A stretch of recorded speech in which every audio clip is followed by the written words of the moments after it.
music on the AM radio. Yeah, you could hear the music on the AM radio. Welcome back to the most news in the morning. Who doesn't like to vent? Who doesn't want to be heard? From Rush Limbaugh to Randy Rhoads, talk radio has got power in America. Yeah, Carol Costello joins us from Washington, the first in a special series on talk radio. So, Carol, first of all, let's talk about exactly who is listening and why they can capture people for such long periods of time. It's a fascinating topic. We hear it all the time. Talk radio, especially conservative talk, is so powerful. Some say it's made our country viciously partisan. Some also say it's become so influential it can actually determine who we elect to public office. Over the next 3 days, our goal is to examine if that's really true. Today, a look at who's listening to talk radio and why.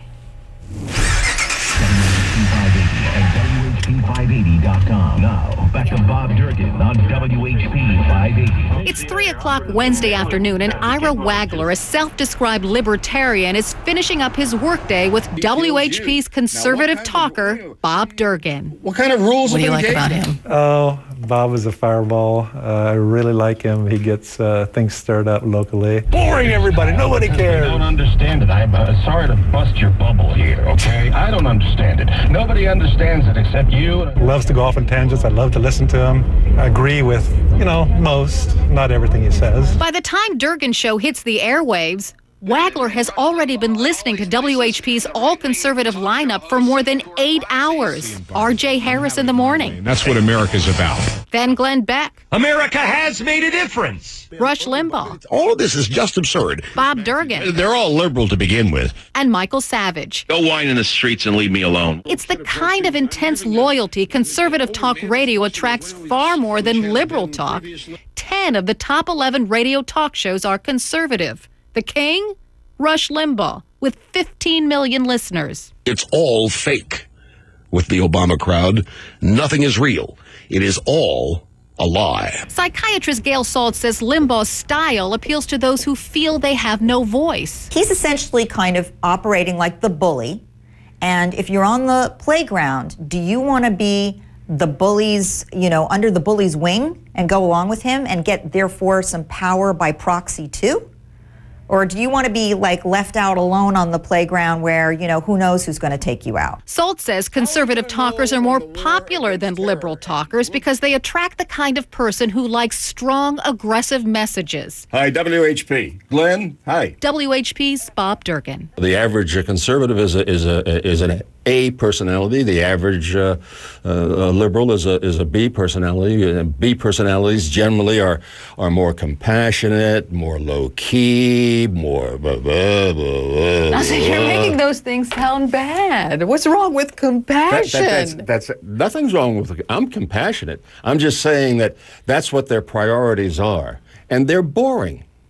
They're just frankly boring, and I think that's why they're failing. Oh, it's Friday, you bastards!